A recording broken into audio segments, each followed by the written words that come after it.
महाराष्ट्राचे लोकप्रिय मुख्यमंत्री आदरणीय देवेंद्रजी,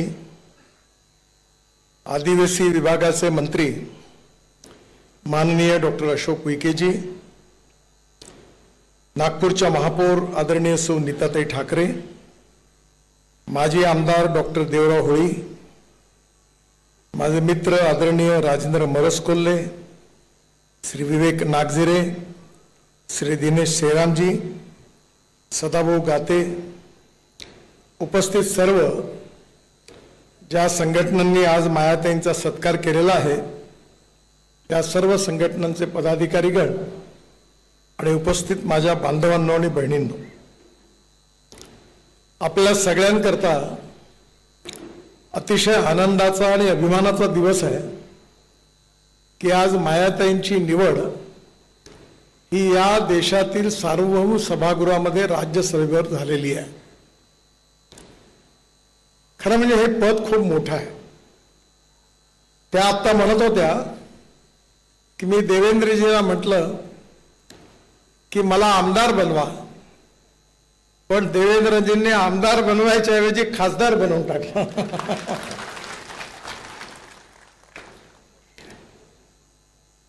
अतिशय कठीण आणि संघर्ष काळामध्ये मायाताईंनी आपलं जीवन संघर्षमय जीवन व्यतीत केलं। आज चिंतामण पैलवान नाही आहेत, त्यानंतर काळाच्या ओघात त्यांच्यावर अनेक आघात झाले, पण त्या सर्व पारिवारिक आघातांना सहन करून त्यांनी सातत्याने सेवेचं कार्य सतत चालू ठेवलं। एक गोष्ट महत्वाची आहे आणि मायाताईंच्या उदाहरणापासून ती आपण सगळ्यांनी लक्षात ठेवावी अशी आहे। मायाताईंना जी पदं मिळाली त्या नगरसेवक झाल्या 5 वेळा, जिल्हा परिषद आपल्या नागपूरच्या पहिल्या आदिवासी महापौर झाल्या, ज्यांनी राजे भक्त बुलंदशहाचा विधान भवनासमोर मोठी जी प्रतिमा उभी झाली त्याचं श्रेय कोणाला असेल तर मायाताईंना आहे। त्यानंतर विशेष रूपाने त्यांना भारत सरकारमध्ये जे आदिवासींकरता जे मोठा आयोग आहे त्यावर काम करण्याची संधी मिळाली। नंतर आज त्या राज्यसभेच्या सदस्य झाल्या। या सगळ्या प्रवासामधली एक विशेषता आहे, ही विशेषता ही आहे ज्याचे साक्षी मी आणि देवेंद्रजी दोघेही आहोत की मायाताई आपल्या आयुष्यात एकदाही माझ्याकडे आणि देवेंद्रकडे मला पद द्या म्हणण्याकरता एकदाही आल्या नाही, बायोडाटा आणला नाही, कुठल्याही प्रकारची मागणी केली नाही। त्यामुळे यातून एक गोष्ट चांगली आहे की जो मागतो त्याला मिळत नाही आणि जो मागत नाही त्याला मिळत आहे, आपण सगळ्यांनी लक्षात ठेवलं पाहिजे। या सगळ्या याच्यामध्ये पदं त्यांना आपोआप मिळाली।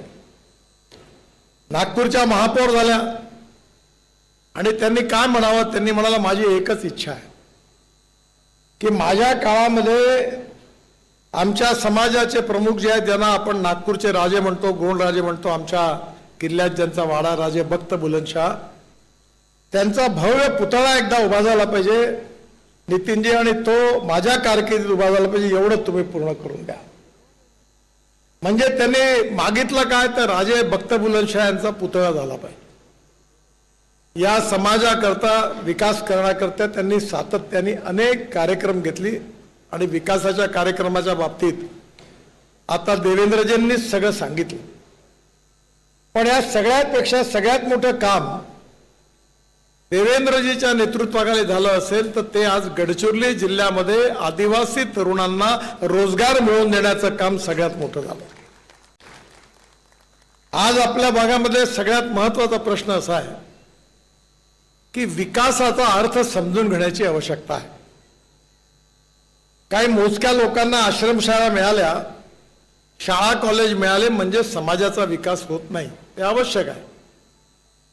सायकली वाटल्या, कोंबड्या वाटल्या म्हणजे विकास होतो हेही खरं नाही, पण विकासाचा खरा अर्थ जो आहे म्हणजे सामाजिक विकास, शैक्षणिक विकास, आर्थिक विकास, आणि या तिन्ही विकासाच्या बाबतीमध्ये शिक्षण हे ज्याला बाबासाहेब आंबेडकरांनी वाघिणीचं दूध म्हटलेलं आहे।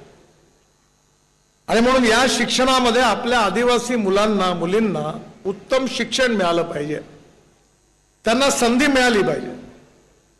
तुम्हाला आश्चर्य वाटेल, गडचिरोली जिल्ह्यातल्या काही आदिवासी तरुण मुली आपल्या इथे नागपूरला आमच्या महिला महाविद्यालयाच्यामध्ये रवींद्र फडणवीस म्हणून माझे मित्र आहेत आणि आम्ही मानकर ट्रस्ट याच्या वतीने त्या मुलींना शिकण्याकरता 80 मुली तिथे शिकतात. आणि अनुभव असा आला की ज्यावेळी त्या मुलींनी खेळामध्ये भाग घेतला तर इतर मुलींच्या तुलनामध्ये त्या कितीतरी पुढे होत्या. त्यांना राष्ट्रीय पुरस्कार मिळाले, विदेशात जायची संधी मिळाली. एवढी ताकद, एवढी शक्ती त्यांच्यामध्ये होती. आवश्यकता होती फक्त त्यांना संधी मिळण्याची. आणि ही जर संधी मिळाली तर हा आदिवासी तरुण आणि तरुणी खूप मोठ्या प्रमाणावर उंच भरारी घेऊ शकतो. आणि आज मला सांगताना अतिशय आनंद होतोय की मोठ्या प्रमाणावर आदिवासी विभागामधून आणि विशेषतः विकेंनी आणि देवेंद्रजींनी ज्या अनेक योजना आखल्या त्याच्या मार्फत मोठ्या प्रमाणावर अनेक क्षेत्रामध्ये उत्तम कार्य सुरू आहे. गेल्या 27 वर्षापासून स्वर्गीय लक्ष्मणराव मानकर जे आमच्या भारतीय जनता पार्टीचे खासदार होते, त्यांच्या निधनानंतर आम्ही एक ट्रस्ट तयार केला आणि आदिवासी क्षेत्रामध्ये आता ज्या शाळा चालवतो त्याची संख्या 1300 झाली आहे. 33,000 मुलं शिकतात. आणि आज मला आनंद आहे की 2 मेला आदरणीय देवेंद्रजी, आदरणीय अशोक विकेजी यांची प्रमुख उपस्थिती आहे आणि विशेष उपस्थिती राष्ट्रीय स्वयंसेवक संघाचे सरसंघचालक मोहन भागवत यांच्या उपस्थितीमध्ये या 1800-2000 शिक्षकांचा सत्काराचा एक मोठा कार्यक्रम मुंबईमध्ये गेटवे ऑफ इंडिया समोर होणार आहे. आणि म्हणून मी आजच ठरवलं की एवढा आनंदाचा क्षण आहे की मी मायाताईंना त्या कार्यक्रमाचं निमंत्रण दिलेलं आहे आणि मुंबईत गेटवे ऑफ इंडियाच्या समोर आमच्या मुख्यमंत्र्यांच्या सगळ्यांच्या अतिथींच्या हस्ते मायाताईंचा आम्ही त्या ठिकाणी सत्कार देखील करायचं ठरवलेलं आहे. संपूर्ण देशात मेसेज जाणार. आणि मग आज खऱ्या अर्थाने आपल्या समाजामध्ये रोजगार उपलब्ध झाला पाहिजे, शिक्षणाकरता उत्तम शाळा उपलब्ध झाल्या पाहिजे, विशेषतः नामांकित शाळांमध्ये आदिवासी मुलांना प्रवेश मिळाला पाहिजे. Engineer, doctor, IAS officer, police officer समाजातून निर्माण झाले पाहिजे. साहित्यिक, कवी, कलाकार निर्माण झाले पाहिजे. आणि ज्यावेळी समाजामध्ये ज्ञानाचा प्रसार होईल त्यावेळी अनेक लोक त्यातून जेव्हा तयार होतील तेव्हा समाज प्रगतिशील, समृद्ध आणि संपन्न होणार आहे. आणि या सगळ्या प्रयत्नांमध्ये मायाताईंना मिळालेली जी संधी आहे, जे नेतृत्व आहे, खूप महत्वाचं आहे. या आदिवासी गोरगरीब जनतेचा आवाज देशाच्या सर्वोच्च सभागृहामध्ये बुलंद करण्याची संधी आदिवासींच्या नेत्या म्हणून मायाताईंना मिळणार आहे. ही समाजाकरता सगळ्यात अभिमानाची गोष्ट आहे. आणि म्हणून मला विश्वास आहे की त्यांनी आजपर्यंत जे जे पद मिळालीत त्या पदाचा उपयोग समाजाच्या सेवेकरता केला, समाजाच्या विकासाकरता केला. या सामाजिक, आर्थिक, शैक्षणिक दृष्ट्या मागासलेल्या या समाजाला समाजाच्या मुख्य प्रवाहामध्ये आणून हा समाज प्रगतिशील, समृद्ध, संपन्न कसा झाला पाहिजे याकरता त्यांनी प्रयत्न केला. आणि आज या सगळ्या ह्याच्यात त्यांच्या हातात एक मोठी संधी आली आहे की राष्ट्रीय स्तरावर या समाजाला मुख्य प्रवाहात नेण्याकरता आपलं वजन खर्च घालून या समाजाकरता अनेक लोकोपयोगी कार्यक्रम या ठिकाणी आणण्याची आणि त्या माध्यमातून समाजाची सेवा करण्याची सुवर्ण संधी त्यांना मिळालेली आहे. मला विश्वास आहे की या संधीचा उपयोग, संधीचं रूपांतर सोन्यात केल्याशिवाय त्या राहणार नाहीत.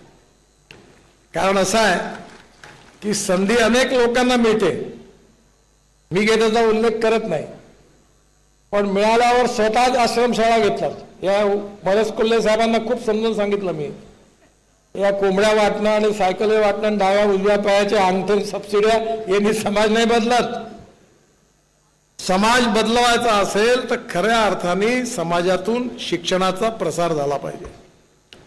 समाजातले गरीबातले गरीब हुशार विद्यार्थी, मुली डॉक्टर, इंजिनियर, वकील, साहित्यिक, पत्रकार, कवी, लेखक झाल्या पाहिजे. समाजामध्ये जे खेळाडू आहेत त्यांना पूर्ण प्रोत्साहन म्हणून केवळ राष्ट्रीय स्तरावर नाही तर ऑलिम्पिक स्तरावर आपले खेळाडू खेळले पाहिजे. आणि सगळ्यात महत्वाची गोष्ट आहे म्हणजे गरिबी, भूकमरी आणि बेरोजगारी दूर करायची असेल तर हाताला काम मिळालं पाहिजे, कौशल्याचा विकास झाला पाहिजे. आणि हे सगळं काम जे आहे हे करण्याकरता योग्य नेतृत्व पाहिजे. नेतृत्वाची कमी नाही आहे. D Ed. B Ed. College, engineering college, medical college, प्राथमिक शाळा, शिक्षकाचा अर्धा पगार तुम्ही, अर्धा पगार आम्ही, सगळे खूप झाल्या. काही 30-40 वर्षात कमी नाही झाल्या. सगळ्या अनेक लोकांना संधी मिळाली. पण समाज मात्र आहे तिथेच राहिला. आणि म्हणून आज समाजाची परिस्थिती बदलते आहे. मला खूप आनंद आहे की गडचिरोली जिल्ह्यासारख्या मागासलेल्या भागामध्ये आता सगळीकडे रस्ते झाले. रस्ते झाल्यामुळे आता रेल्वे होते आहे. आता छत्तीसगडमधून आपण विशाखापट्टणमला जाण्याकरता गडचिरोलीहून रस्ता करतोय. आणि तिथलं जे आयर्न ओर आहे ते जगातलं उत्तम आयर्न ओर 65 ग्रेडचं हे गडचिरोली जिल्ह्यामध्ये आहे. आणि त्याच्यावर प्रक्रिया करणाऱ्या उद्योगातून हजारो आदिवासी तरुणांच्या हाताला काम मिळणार आहे. इंजिनिअरिंग कॉलेजची सुरुवात झाली. कौशल्य विकासाची देवेंद्रजींनी मध्ये त्याचं उद्घाटन केलं. गोंडवाना युनिव्हर्सिटी त्या ठिकाणी आली. म्हणजे समाज जिथे अंधारामध्ये होता तो प्रकाशाकडे आणि विकासाकडे जाण्याची वाटचाल सुरू झाली आहे. पण ही वाटचाल नाही तेव्हाच यशस्वी होणार आहे की समाजातल्या सगळ्यात सामान्यातल्या सामान्य व्यक्तीला विकासाची दिशा नीट प्रकारे समजणार आहे. आणि सगळा समाज त्या विकासाच्या यात्रेत जेव्हा सहभागी होईल तेव्हा मायाताईंसारखं नेतृत्व या समाजामध्ये दिशा देण्याकरता खूप उपयोगाचं ठरणार आहे. आणि म्हणून मला खूप आनंद आहे की आज आदिवासी समाजाच्या या सगळ्या सामाजिक आर्थिक परिवर्तनाच्या या संघर्षानंतर या समाजाला दिशा देण्याकरता एक मोठं नेतृत्व म्हणून त्यांना संधी मिळालेली आहे. मायाताई हा केवळ बहुमान आणि सन्मान नाही आहे. हा सगळा समाज तुमच्याकडे आता तुमच्या मिळालेल्या जबाबदारीतून तुमच्याकडे आशा, अपेक्षा आणि आकांक्षांनी बघतोय. हा समाज म्हणजे तुमचा परिवार आहे. आणि तुम्ही असताना या समाजाच्या प्रगतीचे चक्र जेवढ्या गतीने फिरणार आहे तेवढ्याच गतीने हा समाज तुमच्या मागे उभा राहणार आहे. आणि ही सगळी समाजातली गरिबी, भूकमरी, अज्ञान, अंधश्रद्धा सगळी दूर करून या समाजाला प्रगतीच्या, समृद्धीच्या आणि संपन्नतेच्या मार्गावर नेण्याचं एक मोठं नेतृत्व संधी म्हणून तुम्हाला मिळालेलं आहे. आणि मला आणि देवेंद्रजींना विश्वास आहे की निश्चितपणे मिळालेल्या या संधीचा योग्य उपयोग मायाताई करतील आणि या समाजाला सामाजिक, आर्थिक, शैक्षणिक दृष्ट्या प्रगती आणि विकासाच्या आधारावर पुढे नेल्याशिवाय राहणार नाही. असं उत्तम कार्य केल्याशिवाय मायाताई राहणार नाही असा माझा विश्वास आहे. आणि हे कार्य करण्याकरता तुमचे, माझे, आपल्या सगळ्यांचे, देवेंद्रजींचे सगळ्यांच्या शुभेच्छा. आपण त्यांच्या मागे उभा केल्या, ताकद उभी केली तर मायाताई चमत्कार केल्याशिवाय राहणार नाही. एवढं चांगलं काम नक्की करतील. आणि हे करण्याकरता त्यांना अतिशय उत्तम निरोगी आयुष्य परमेश्वराने द्यावं. आणि या समाजाच्या इतके वर्षाच्या ज्या आशा, अपेक्षा, आकांक्षा आहेत या जो सत्कार आहे या सत्कारामागे या सगळ्या आशा, अपेक्षा, आकांक्षा दडलेल्या आहेत त्या पूर्ण करण्याची शक्ती मायाताईंना आपल्या सगळ्यांच्या रूपाने नक्की मिळेल असा विश्वास व्यक्त करतो. त्यांचं मनापासून अभिनंदन करतो. खूप खूप शुभेच्छा देतो आणि माझं भाषण संपवतो. धन्यवाद.